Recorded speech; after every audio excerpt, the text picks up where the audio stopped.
کہ ماں باپ جب تک زندہ رہتے ہیں تو بیٹے سے کوئی تکلیف ملی، بہو سے کوئی تکلیف ملی، اس تکلیف کو یہ ایک دوسرے سے بیان کر کے اپنی تکلیف اور اپنا غم ہلکا کر لیتے ہیں۔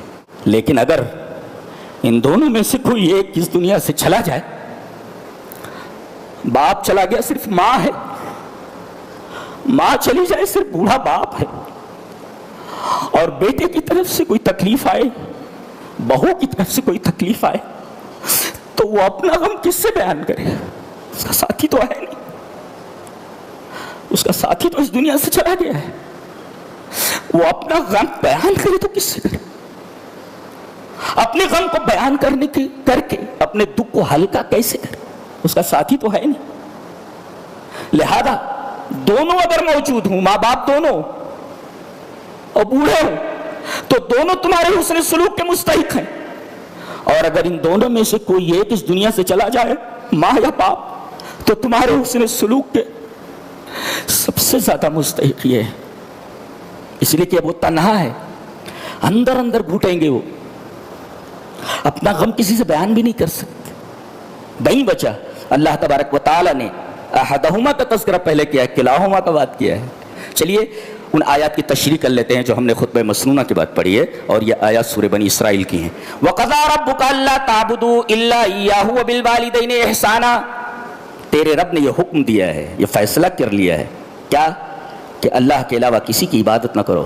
پتہ یہ چلا کہ سب سے پہلا حق، سب سے مقدم حق اللہ کا حق ہے، اور اللہ کا سب سے بڑا حق یہ ہے کہ آدمی اللہ کے ساتھ کسی کو شریک نہ کرے، صرف اسی کی عبادت کرے۔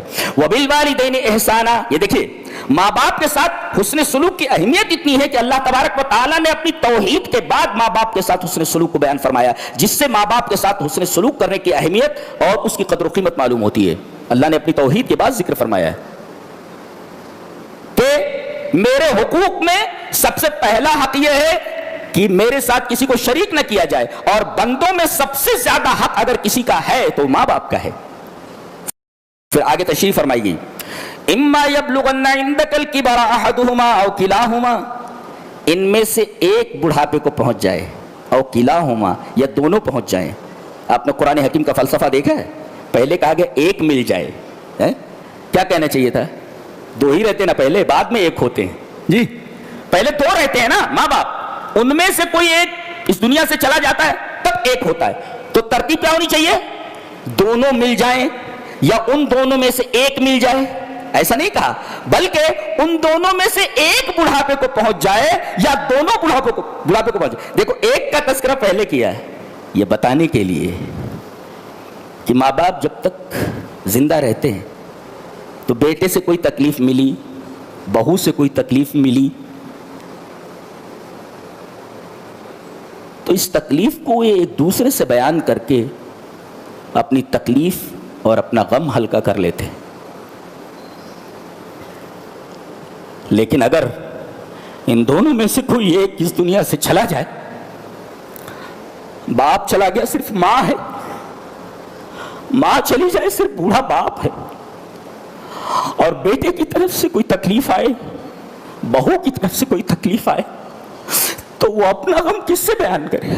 اس کا ساتھی تو ہے نہیں، اس کا ساتھی تو اس دنیا سے چلا گیا ہے، وہ اپنا غم بیان کرے تو کس سے کرے؟ اپنے غم کو بیان کرنے کے کر کے اپنے دکھ کو ہلکا کیسے کرے؟ اس کا ساتھی تو ہے نہیں۔ لہذا دونوں اگر موجود ہوں، ماں باپ دونوں اور بوڑھے ہوں، تو دونوں تمہارے حسن سلوک کے مستحق ہیں، اور اگر ان دونوں میں سے کوئی ایک اس دنیا سے چلا جائے، ماں یا باپ، تو تمہارے حسن سلوک کے سب سے زیادہ مستحق یہ ہے۔ اس لیے کہ اب وہ تنہا ہے، اندر اندر گھٹیں گے، وہ اپنا غم کسی سے بیان بھی نہیں کر سکتے۔ نہیں بچا، اللہ تبارک و تعالیٰ نے احدہما کا تذکرہ پہلے کیا ہے، کلاہما کا بات کیا ہے۔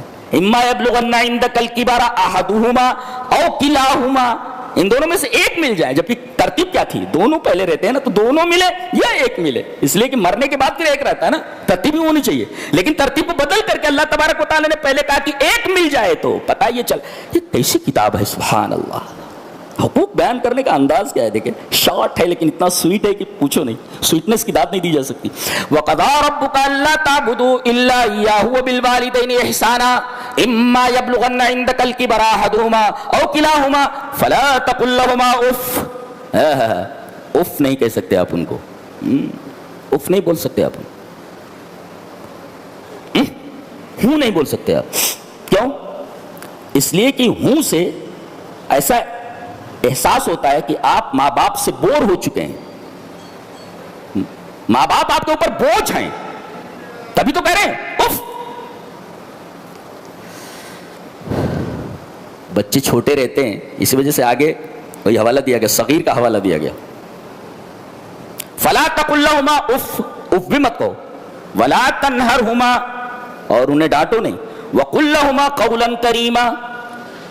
یہ دیکھو فرق کر دیا گیا. لوگوں سے جب بات کرو تو قول حسن ہو، اور ماں باپ سے بات کرو تو قول کریم ہو. جی وقل لهما قولا کریما وقولوا للناس حسنا. لوگوں سے بات کرو تو قول حسن ہو، اور ماں باپ سے بات کرو تو قول کریم ہو. دونوں میں فرق کیا ہے؟ قول حسن کا مطلب ہوتا ہے لفظ بھی اچھا ہو اور معنی بھی اچھا ہو. جی چاہے غیر مسلم سے بات کریں چاہے مسلم سے بات کریں، ایسی بات کریں کہ آدمی کا دل خوش ہو جائے، لفظ بھی اچھا اور معنی بھی اچھا ہو. کبھی کبھی ایسا ہوتا ہے کہ معنی اچھا ہوتا ہے مگر لفظ اچھا نہیں ہوتا ہے، اس وجہ سے اس کو قول سدید کہتے ہیں. جیسے کہا جائے کسی بوڑھی عورت کو کہا جائے اماں آپ کو کیا تکلیف ہے، یہ ٹھیک ہے، یہ قول سدید ہے. اور اے میرے ابا کی بیوی، یہ دیکھیے حقیقت ہے، یہ حقیقت ہے. ماں کس کو بولتے ہیں؟ باپ کی بیوی کو بولتے ہیں. وہ چپل اٹھا لے گی وہ کہ میں تیرے باپ کی بیوی ہوں کیا؟ دیکھو ماں کہنے پر اسے کوئی اعتراض نہیں، لیکن آپ نے کہا کہ اے میرے باپ کی بیوی، یہ قول سدید نہیں ہے. بات بالکل حق ہے لیکن یہ قول سدید نہیں ہے، سیدھی بات نہیں ہے یہ. تو ایک بات ہوتی ہے کہ لفظ اچھا نہیں ہوتا، معنی اچھا ہوتا ہے. اے ماں اور اے میرے باپ کی بیوی، دونوں میں فرق ہے. ایک قول ہے اور ایک قول سدید ہے جی، اور ایک قول حسن ہے، معنی اچھا ہو اور لفظ بھی اچھا ہو. اور قول کریم کس کو کہتے ہیں؟ قول کریم کی تفسیر اس کو انگلش میں یوں بول سکتے ہیں ان دا ایکسلنٹ مینر. کتنا بھی ایکسلنٹ آپ ہو سکیں اور آپ کا لہجہ ایکسلنٹ ہو سکے تو دیٹ از کالڈ قول کریم. چلیے سعید ابن مسیب تابعی ہیں، ان سے پوچھا گیا تھا کہ قول کریم کا مطلب کیا ہے. سئل سعید ابن المسیب رحمہ اللہ عن القول الکریم فقال قول العبد المذنب للسید الفظ. حضرت سعید ابن مسیب تابعی ہیں، ان سے پوچھا گیا کہ قول کریم کس کو کہتے ہیں کہ ماں باپ کے سامنے آدمی بات کرے تو قول کریم ہو، قول کرے تو قول کریم ہو. تو قول کریم کا مطلب کیا ہے؟ تو سعید ابن مسیب نے فرمایا کہ جیسے کسی نوکر سے کسی غلام سے غلطی ہو جائے اور اسے معلوم ہو کہ میں نے غلطی کی ہے اور اب آقا سزا دینے والا ہے، اور آقا بھی کیسا ہے؟ للسید الفظ، انتہائی اکھڑ ٹائپ کا ہے. فظ ہے وہ اکھڑ ٹائپ کا، ترشرو اور بد مزاج، ناشائستہ ہے. اب بتائیے ایک ترشرو اور اکھڑ اور سخت مزاج مالک کے سامنے ایک ایسے غلام کا قول کس طریقے کا ہوگا جس نوکر سے جس غلام سے غلطی ہو گئی ہو؟ بولے گا تو وہ دھیرے بولے گا، ڈر کر کے بولے گا. ایسا اب آپ اندازہ لگا سکتے ہیں کہ ایک بدمزاج آقا کے سامنے، ایک بدمزاج مالک کے سامنے غلطی کرنے والے نوکر کی بات یا اس کی گفتگو کیسی ہوگی؟ بالکل ایسی ہی گفتگو ماں باپ کے سامنے ہونی چاہیے. دیٹ از کالڈ قول کریم. وَقُلْ لَهُمَا قَوْلًا كَرِيمًا. اچھا یہی نہیں، جب بات کریں آپ تو قول کریم کے ساتھ بات کریں، اور جب ان کے سامنے آپ آئیں تو آپ کے جسم کی حالت کیا ہونی چاہیے؟ وَاخْفِضْ لَهُمَا جَنَاحَ الذُّلِّ مِنَ الرَّحْمَةِ. یہ دیکھیے، دیکھو پرندہ جب اڑتا ہے تو اپنے پروں کو پھیلا لیتا ہے، ایسا اڑتا ہے جی، اور جب اترتا ہے تو اپنے پروں کو سمیٹ لیتا ہے، یوں اترتا ہے. یہ انداز ہے. اللہ تبارک و تعالیٰ نے پرندوں کو وہ صلاحیت بخشی ہے. کسی شاعر نے بہت اچھا کہا ہے، پروں کو کھول زمانہ اڑان دیکھتا ہے، زمین کے بیٹھ کے کیا آسمان دیکھتا ہے؟ پروں کو کھول، زمانہ اڑان دیکھتا ہے، زمین پہ بیٹھ کے کیا آسمان دیکھتا ہے؟ ملا ہے حسن تو اس حسن کی حفاظت کر، سنبھل کے چل، تجھے سارا جہان دیکھتا ہے۔ کہنے کا مطلب یہ ہے کہ پرندہ جب فضا میں اڑتا ہے تو وہ اپنے پروں کو پھیلا لیتا ہے، اور جب اترتا ہے تو پروں کو سمیٹ لیتا ہے۔ تو یہ جو سمیٹ کر کے پرندہ اتر رہا ہے اسے کہتے ہیں جناح الذل، یہ عاجزی کا پر ہے۔ جناح ہمارے پر، تو عاجزی کا پر جس طریقے سے سمیٹ لیتا ہے، ایسے ہی ماں باپ کے ساتھ عاجز ہو کر کے، متواضع ہو کر کے رہو، جیسے اترتے وقت پرندہ اپنے پروں کو سمیٹ لیتا ہے۔ کیا تعبیر ہے! اللہ کی قسم، پوری دنیا کا لٹریچر ماں باپ کے ساتھ حسن سلوک کے اس ایکسپریشن کو اس انداز میں نہیں بیان کر سکتا۔ دعویٰ ہے میرا، نہیں بیان کر سکتا۔ یہ قرآن حکیم کی سٹائل ہے بولنے کی۔ جی وَخْفِضْ لَهُمَا جَنَاحَ الذُّلِّ، یہ تو آپ کے بدن کی حالت ہو، اور دل کی حالت کیا ہو؟ رحمت اور شفقت ہو۔ کیسی؟ رب ارحمہما کما ربیانی صغیرا، جیسا رحم انہوں نے مجھے پالتے وقت بچپن میں کیا ہے۔ وہ مجھے آغوش میں لیے رہتے تھے، باپ لیے ہوئے، ابا یہ کیا ہے؟ بیٹا پنکھا ہے، فین ہے۔ ابا یہ کیا ہے؟ لے بیٹا پنکھا ہے۔ ابا یہ کیا ہے؟ بیٹا پنکھا ہے۔ ابا یہ کیا ہے؟ بولے چاہیے پنکھا بیٹا، میں لے آتا ہوں۔ باپ بولے، بوڑھا باپ، بیٹے بڑی دیر سے چائے کا انتظار کر رہا ہوں۔ ہاں ہاں بول دیا ہوں، لا رہی۔ بیٹے چائے نہیں آئی۔ ہاں ٹھیک ہے، لا رہی۔ بیٹے چائے، آپ کا دماغ خراب ہے، آپ تھوڑی دیر صبر نہیں کر سکتے؟ دیکھیں یہاں تو صبر ہی کر رہا ہے نا، وہ تمہاری اس فضول بات کا جواب کتنے پیار سے دے رہا ہے۔ اور تم ہو، تم کون ہو؟ تم کون ہو؟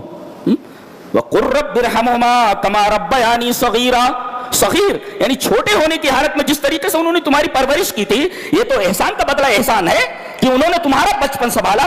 اب وہ بھی بچپن میں آ گئے ہیں، لہذا تم ان کا بچپن سنبھالو۔ بچپن میں تمہارے منہ میں دانت نہیں تھے، اب ان کے منہ میں دانت نہیں ہے۔